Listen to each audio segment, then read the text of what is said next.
మరి దువ్వాడ మాధురి ఆమె ఎలిమినేషన్ విషయాన్ని పక్కన పెడితే నిన్న మన భరణి గారు అదే ఏది మన థమ్స్అప్ టాస్క్ కూడా జరిగింది కదా, మన స్పాన్సర్ టాస్క్.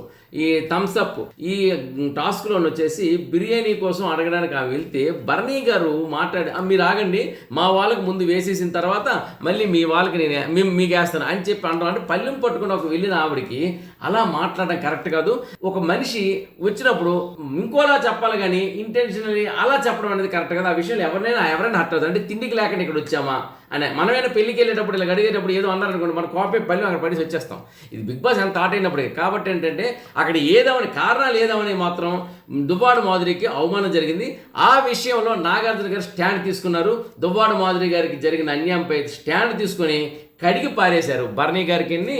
అదేవిధంగా అడ్డొచ్చి మళ్ళీ దానికి వివరణ ఇవ్వాలనుకున్న దివ్యకైతే ఇంకొంచెం ఎక్కువ తోం పారేశారు అన్నట్టు. సో ఆ విధంగా అవమానాన్ని ఎదుర్కొన్న దువ్వాడ మాధురి.